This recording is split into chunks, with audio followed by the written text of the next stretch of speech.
Welcome to the WPCampus Podcast, a podcast for those using WordPress in higher education.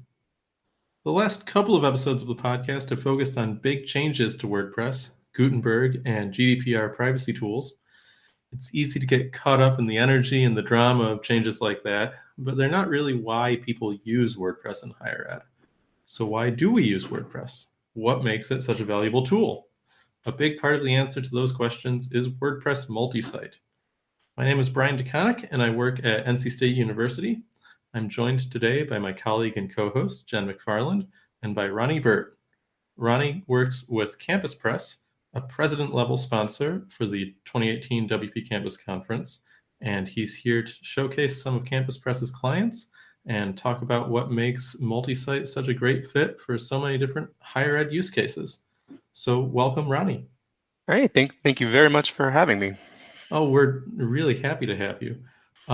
So I guess our university, NC State, does not use CampusPress. Sorry about that. Full disclosure. but I know a lot of campuses do. For people who don't know what you guys do and what services you offer, what do you do? Yeah, so we're basically one of, if not the first managed host around, exclusively with Multisite for the past 10 years or so. So we are first and foremost a managed host for WordPress Multisite, and with CampusPress exclusively within education. So both K-12 and higher ed. A little more than half of our business is higher ed. We work with a couple of hundred universities worldwide. About a little more than half of those are in the US here. And so it is WordPress Multisite, that's all we do, and it's a little bit of everything within Multisite. So we host it, we support it, we handle change management, testing, upgrading of WordPress core. We can do end user support. So if it's a site for faculty or for students, they can reach out to our support team 24/7 instead of the university's help desk. We have a ton of plugins and resources and tools that we've developed over the years that are available kind of out of the box. So it's kind of more than just the managed host. We take ownership of the entire code base of WordPress, including the plugins, including the themes. We do reviews of those just to keep things running as close to 100% of the time as possible and as fast as possible. CampusPress itself is part of a little bit larger WordPress company. Where WordPress is all that we do. Our sister company is WPMU Dev. So lots of universities that may not be using CampusPress might be using services and plugins and tools from WPMU Dev, and they actually share a lot of the same resources. You see a lot of the same stuff across the two in the same team. Mm-hmm. And we do use WPMU Dev, so we like you guys for that. So what's your role with CampusPress and the company? So we're a little weird with titles in our company, but I guess if when I have to, when it goes to contracts and things, I'm general manager of CampusPress, in that kind of shepherd the growth that we do, the sales side, the product development side, and just making sure that everything that we do with CampusPress, is going strong and always getting better. I also work across in some of the business development side of WPMU Dev, and in the fact that we have shared resources there, we do managed hosting on the enterprise level with WPMU Dev as well, and it's essentially the same team and product.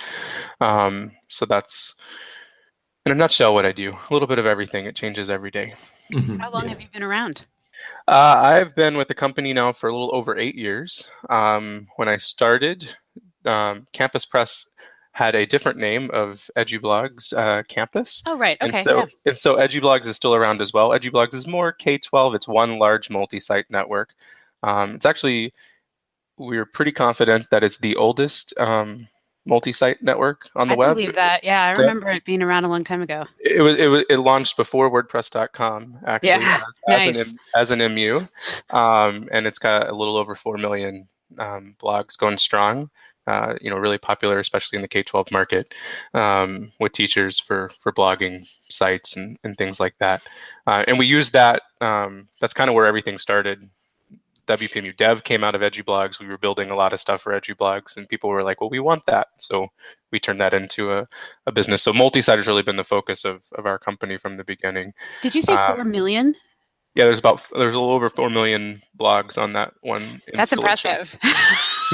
Yeah, it's a beast, and they're not all active, but over the course of that network's over 12 years old. And I was excited about like our 25,000, but 4 million.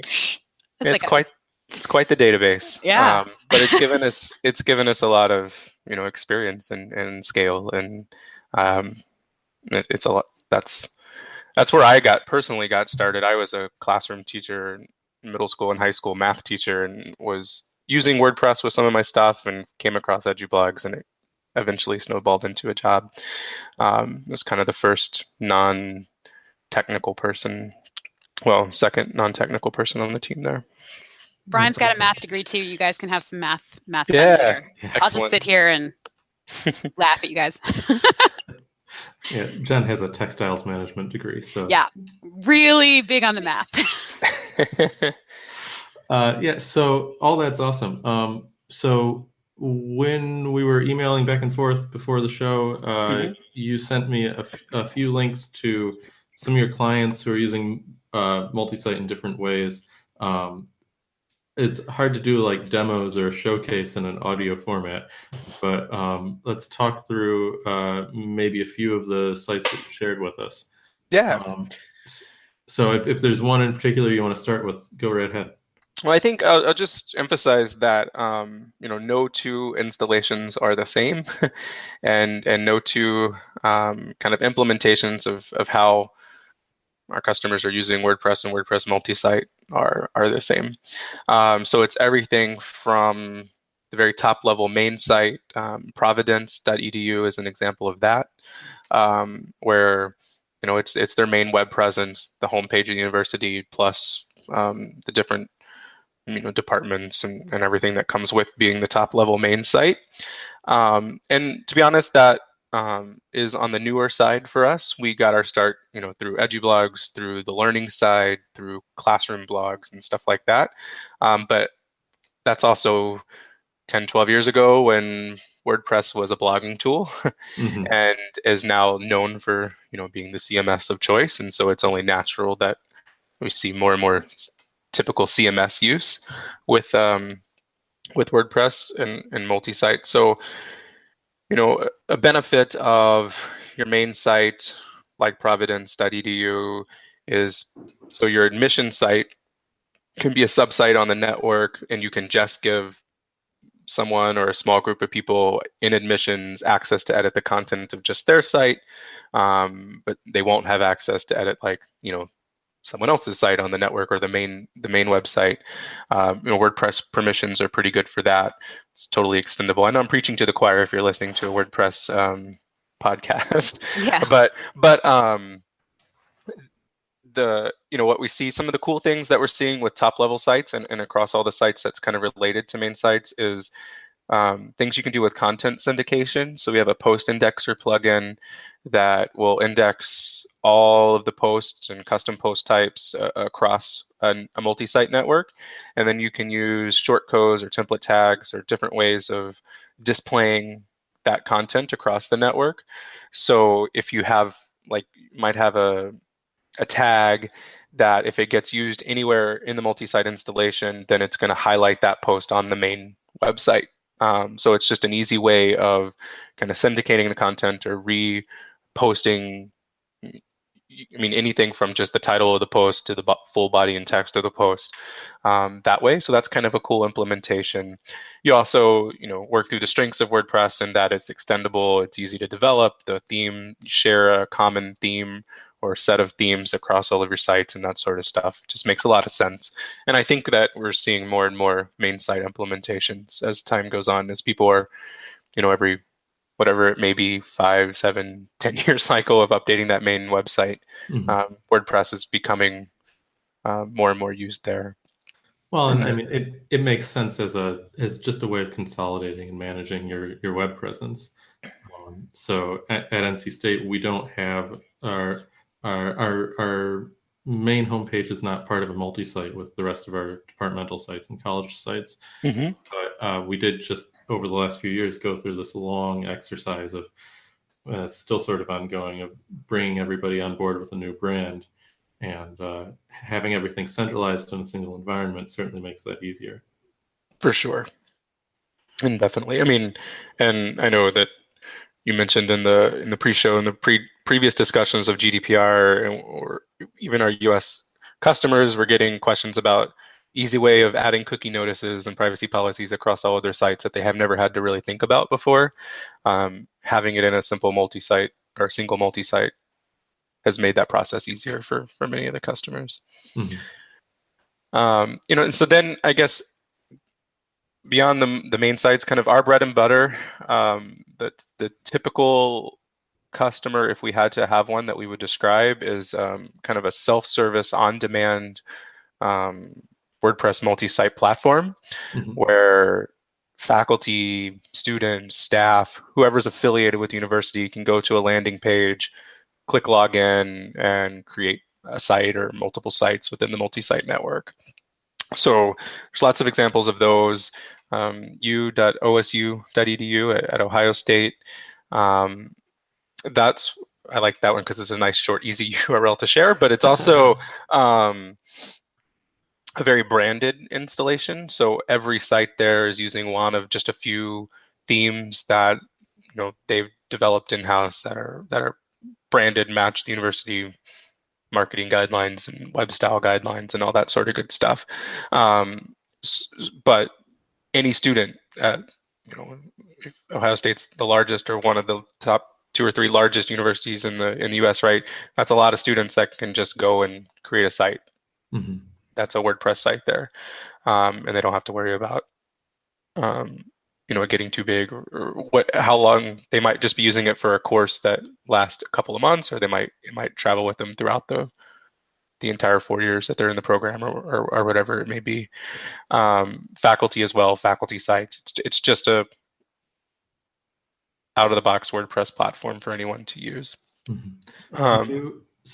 When you're working with the university and they're setting up a self-service system like this, are you involved in, or can you be involved in deciding policy, helping them figure out how to govern that kind of an environment, what the rules should be, things like that? Yes, we definitely can be, and we like to be. So the fact that we're lucky and that we've worked with a good number of universities doing something similar, the best thing we can do is share what we've seen work well and what maybe we haven't seen work as well in the past, and also try to make connections of folks doing similar things so they can talk directly to each other. Mm-hmm. So definitely do those sorts of things, and at least half, especially of these kind of self-service platforms that we have, are migrations for us. So they are self-hosting it, or they're hosting it elsewhere, and then we come into the process. So in that case, a lot of times the policies are already set, and sometimes that's a good thing, or it's a bad thing if they have a ton of plugins that they've just added to it over the years. It can take a while to kind of go through them and help kind of clean up the network, so we're comfortable with ongoing maintenance of it and that sort of thing. But that's another big part of why no 2 implementations are the same. So some customers are totally happy with anyone and everyone, come create a site, create whatever you want, do whatever you want with it. Others want a very rigorous kind of request form that has to go through, someone pre-approves, and then it goes to another person that can approve it and vet that that's really a site that needs to be created, and it's a very manual process. Mm-hmm. So we definitely run the gamut between those 2 sort of extremes in terms of policies there. And then policies in terms of branded versus unbranded. So for example, I think the next one on the list was sites.dartmouth.edu. At Dartmouth University, it's a recent migration for us. Theirs is not very branded at all. I don't even know if they have any. I think they might have a couple of branded themes, but you can choose to not be branded. So you just a lot of the WordPress themes that we've accumulated over the years that are just out there on on the WordPress.org repo.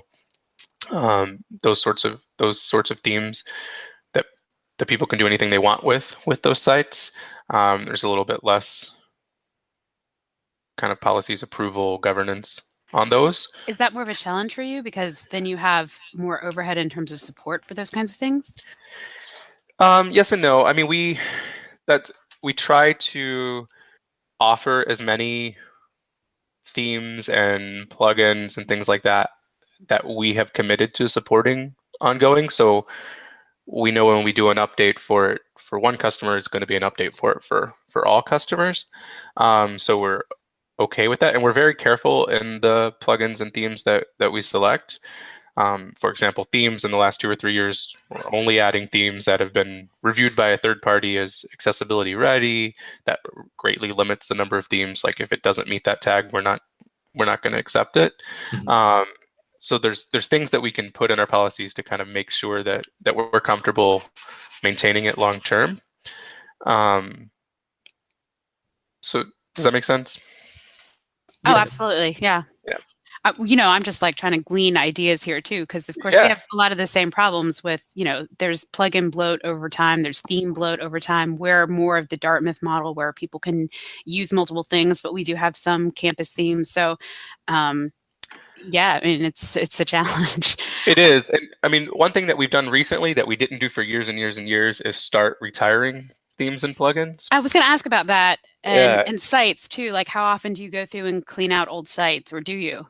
Well, we don't for the customers, but some customers do choose to do that. So we have a scripting tool that's built in where you can run a script to see when the last time the site was updated, download a CSV of those sites, and then we can mass archive them if they haven't been updated in X amount of time. Mm-hmm. So some customers will do that. Others, I've always been of the belief that once it's on the web, it should be on the web forever, for the most part.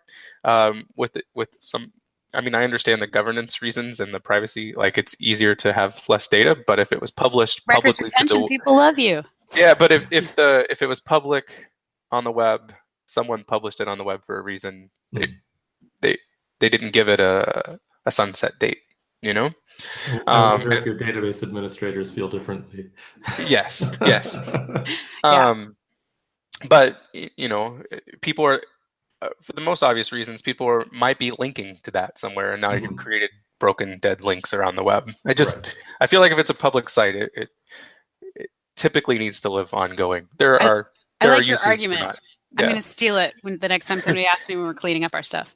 Yeah, but there's also you have less footprint is less to worry about. So I get that, and it also depends on the purpose of the site. So on our networks that are more course focused, that those blogs or sites typically are, first of all, for a learning purpose, and that course is long over. Yeah, very different model. Yeah, than a faculty site who publish some research or information about even the historical stuff on an event that took place years ago is a nice public record to have, in my opinion. But we do make the tools available. WordPress Multisite, you can do database scripts and all sorts of things like that to pull out what you're looking for, contact those people, make sure they want it to archive. What we typically do is not fully delete, is we archive, so it's not live on the web, and then we can easily just unarchive. But then that data is still living in your database, so it doesn't really help that problem. Right. So there's those. Then there's kind of hybrid networks. There's the host university for WPCampus, WashU, sites.woostel.edu. They're an example where they have their main WordPress website, or their main website is WordPress, I'm pretty sure. But that's not part of the multi-site network that we host. Right. And so then it's lots of department events, academic groups, their med school, things like that are on that. But it's a fully branded, everything's branded, kind of through their main web team example. And so, I can keep kind of going through the list. There's the the other kind of not extreme, but other use case of back to the learning. So between course blogs or portfolios. So edblogs.columbia.edu is an interesting example. That's out of their kind of, I don't always get the department or the organization completely correct, but it's in their instructional technology side of things. And ran by the same folks that are managing their LMS and things like that. So it's a WordPress implementation. The idea is if a course needs a WordPress site or a blog that's public outside of the LMS, then they go here, and it's an on-demand platform for the course. And there's some cool things you can do there with LTI integrations or Canvas API integrations for kind of pre-creating these courses or auto-adding students to WordPress and things like that we've either found or built or improved upon over time. So those are some pretty cool implementations. And ePortfolios is always it's a buzzword that's been around for a long time, and it comes and goes. And always comes back, pops up. It does, and I've seen some really good implementations. And then what it takes is kind of it's one of those that you can't just kind of wing and throw out there and hope that something sticks. It's one that, in our experience, takes some pretty big just planning and organization-wide, like making sure that the follow-through is going to be there, to make sure that something like that is going to be worth it. And oftentimes those sites might be private. There's portfolio.newschool.edu. That's an example, because they have a pretty extensive portfolio process. And I've seen more and more of those come out, and oftentimes they're kind of smaller implementations because it's at a single department or maybe for a single course or a single major or whatever it is, and not some sort of university-wide implementation. So you said earlier that a lot of the customers that you have are already coming in with an existing network or something like that. For the customers who are coming in cold with no existing network, do you find that they usually have a clear idea of what they want, that they've made these decisions about how they want their course network or course multi-site to function? Or I guess what's the preparedness level that you see a lot of your clients have? Yeah, it does vary. Oftentimes it's as simple as we talk to someone here and we want that, so that's handy if we can give me what Columbia has. Yeah, exactly. So that's kind of what I see. Maybe they ran into each other at a conference and had a conversation. Typically, by the time they're talking to us, they're familiar with WordPress, and we're not selling them on WordPress. That used to not always be the case, but it's much easier to, we don't have to go into why you should use WordPress to begin with, for the most part. And so they have an idea of WordPress, how it works. They're not always familiar with multi-site.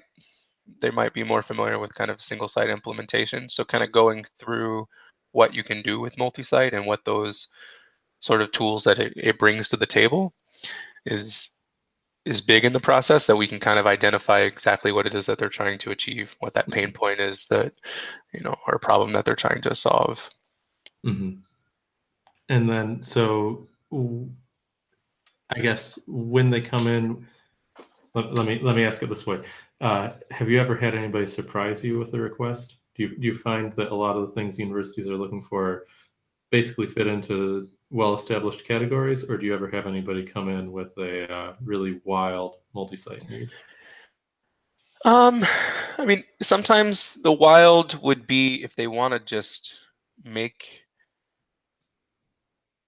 there might be an example of not wanting to use WordPress at all and do everything on the front end and find some third party that pretends to allow you to do that.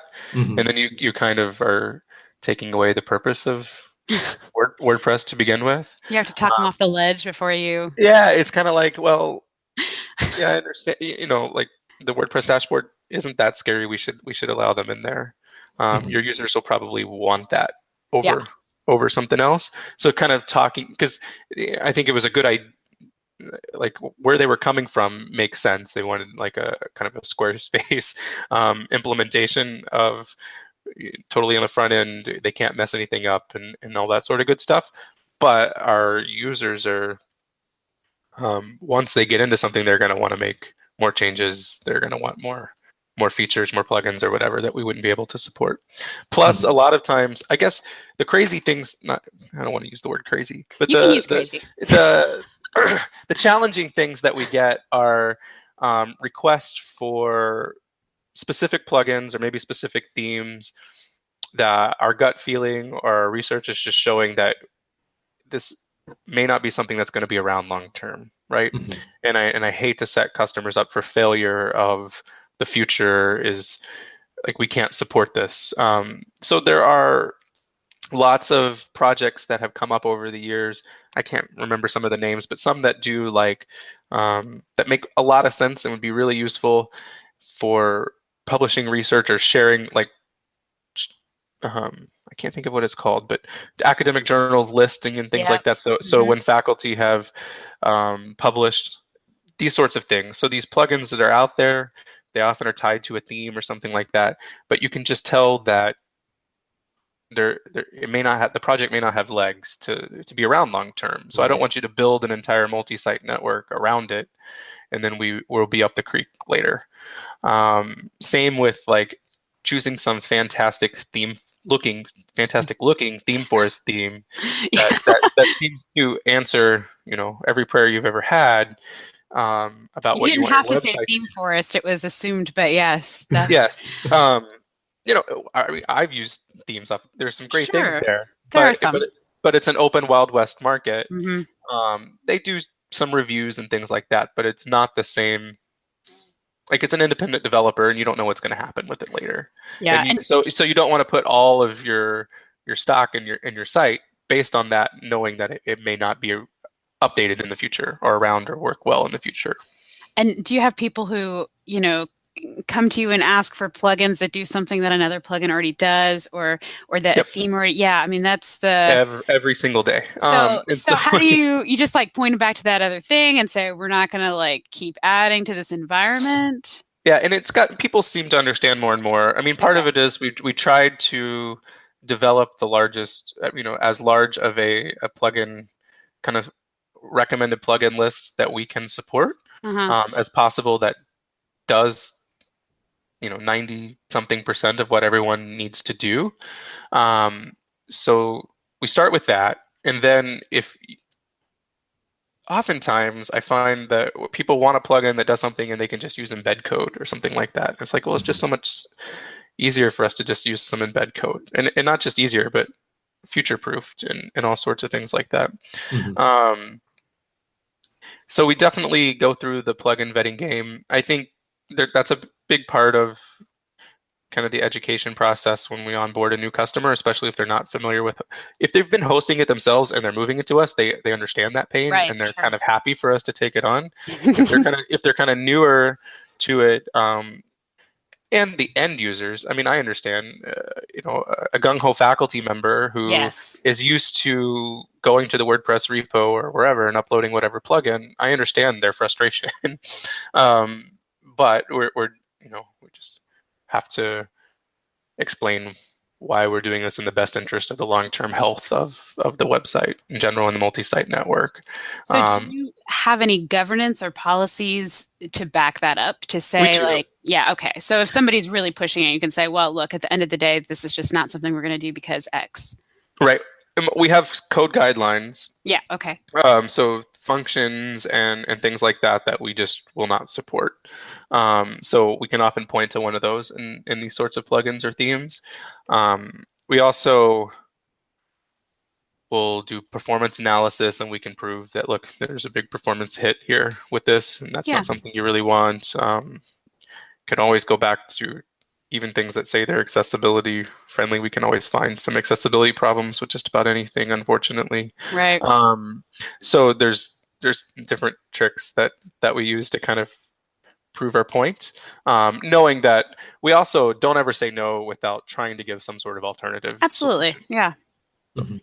So this, I guess, I think this follows pretty smoothly from that. Sometimes higher ed can get a little political. sometimes people can have strong feelings.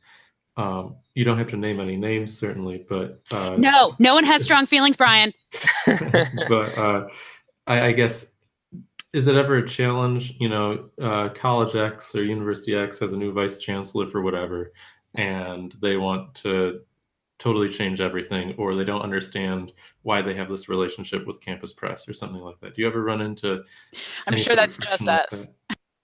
No, it's common, and there, the fact that people are moving in and out of different roles all the time is a big factor in there, I think. Mm-hmm. What's helped us is we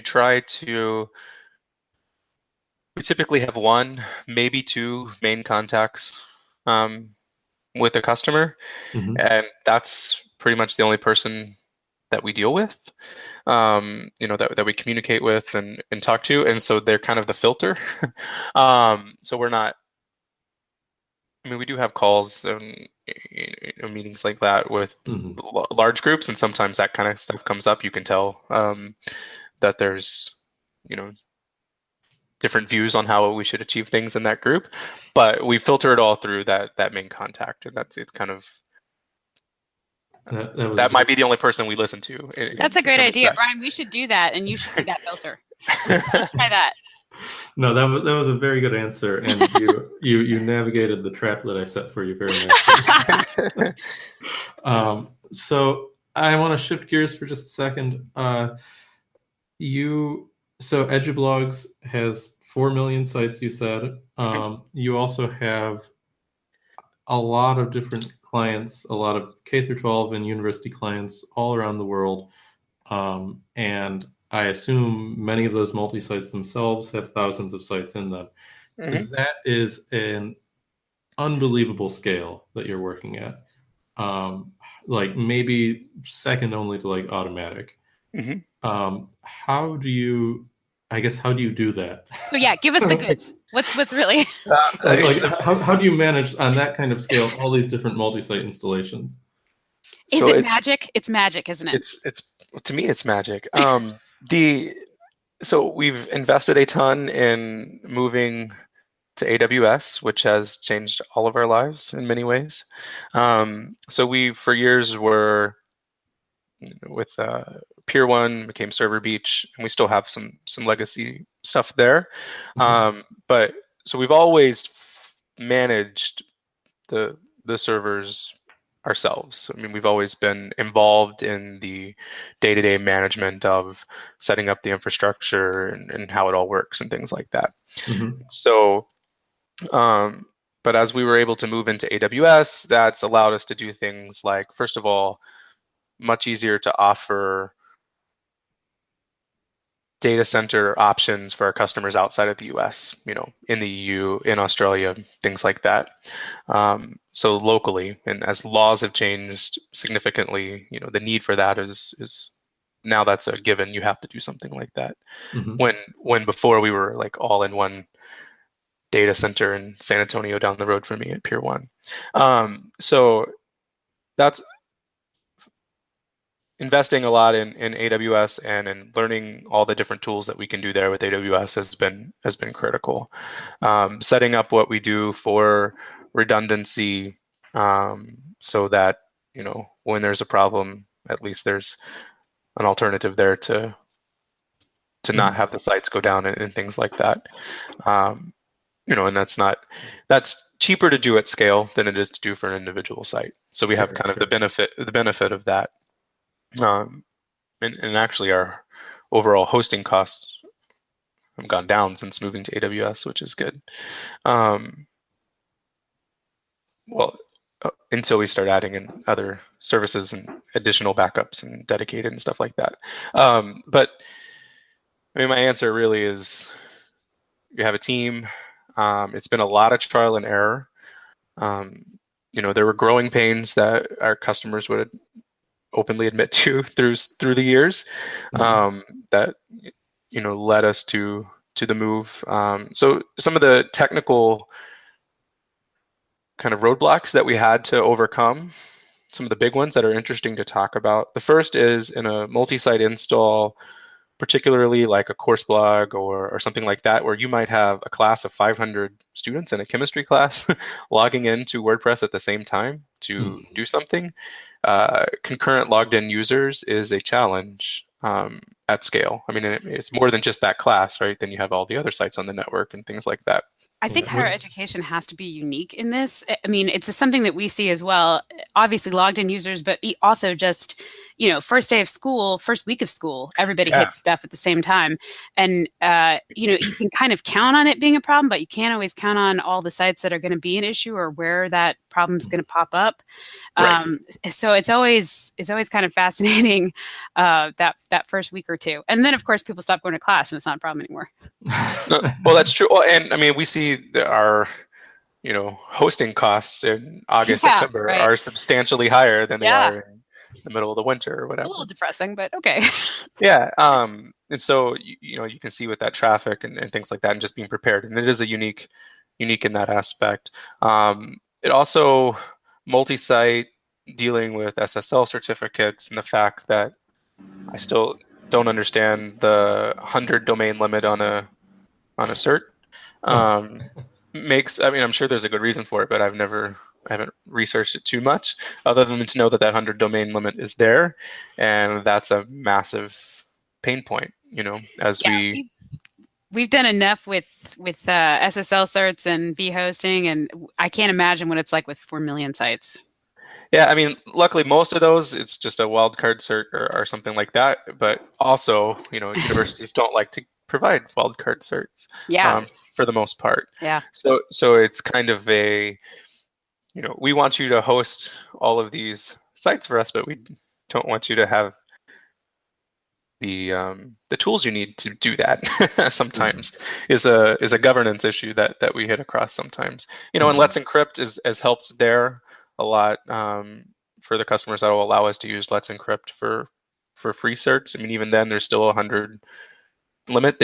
Let's Encrypt does have new wildcard certs, but it's the same. We have to get domain authorization approval, and universities, many are not willing to do that, so those don't help us that much. Right. The number of people who have to sign off on things like wildcard certs it gets to be a little bit of a process. Which I understand the need for, right? But when we're also trying to protect your sites, it's a challenge. It's a balancing act to kind of figure out. So those sorts of pain points, technically, at scale, are the types of problems that we've had to figure out, and we're still improving and still working on. Other things with multi-site that's kind of unique to multi-site issues to think about with hosting and scale are, our typical dev, test, prod environments. At large multi-site networks, that's a much bigger challenge. Most of your managed host solutions out there, or all options that you have out there for quickly cloning a site, putting it in development environment, just fail. They break at scale. And so if anybody comes up with a really good solution for large multi-sites, we should chat. But the things that we've kind of done to get around that, I think there's cloning plugins. We have one. There are some free cloning plugins that you can clone individual sites.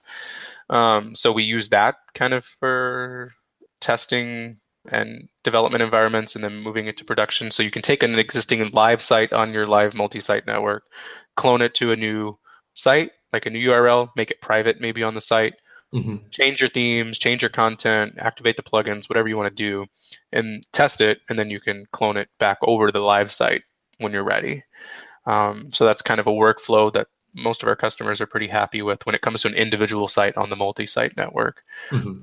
And then for testing, you just provide an identical production environment at like a development URL, and you can't really sync the content. You can, but it's time consuming, and kind of, after you do so, the content's not synced anymore. Right. So we sync it occasionally, make sure that the settings are same, and that's where we can test, network-wide settings changes or a new network plugin or theme or something that we want to add.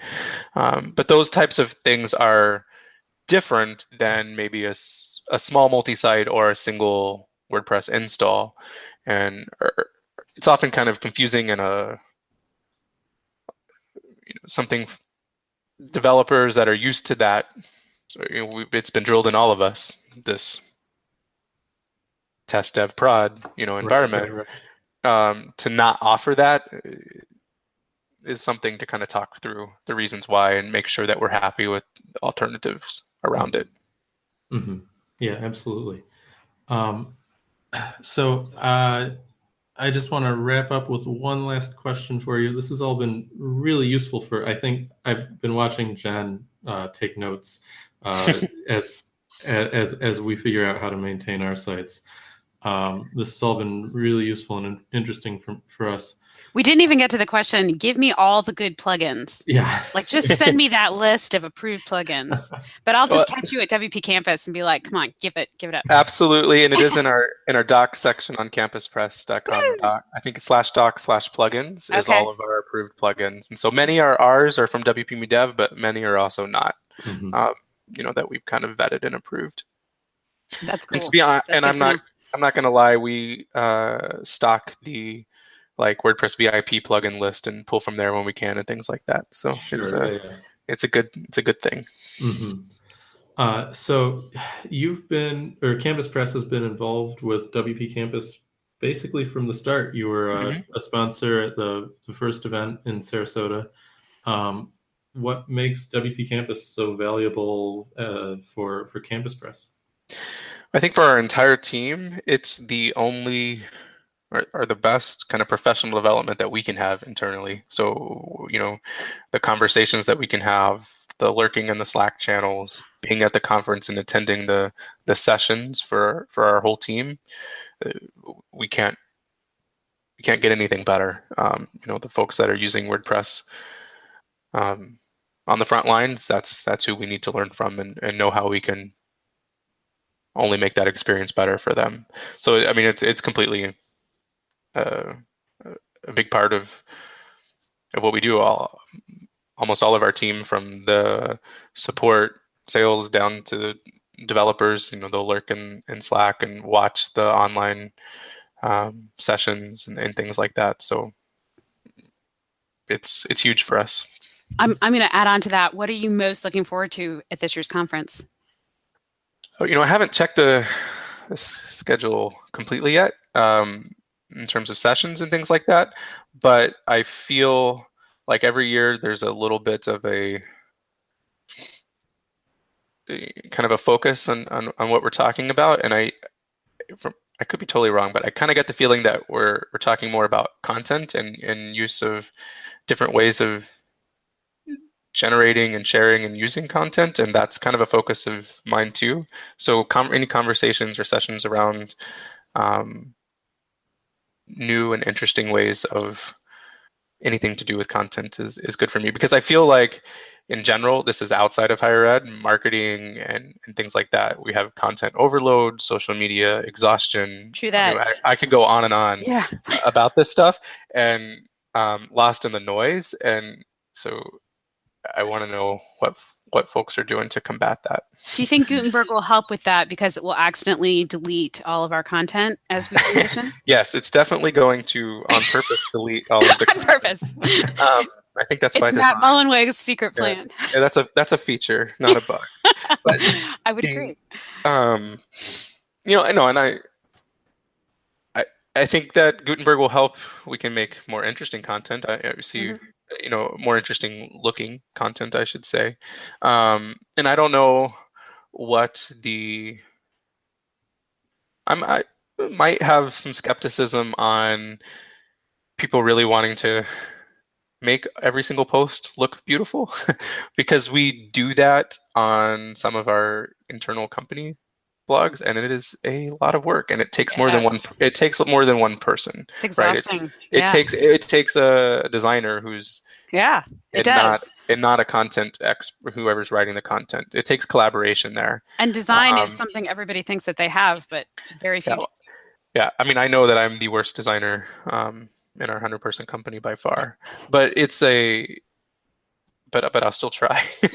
Right? That's the problem. You can't help yourself. I'll have a tool now that will let me try more. That's a good point. So I don't know. But anything around content, I mean, to try to answer that question a little bit there.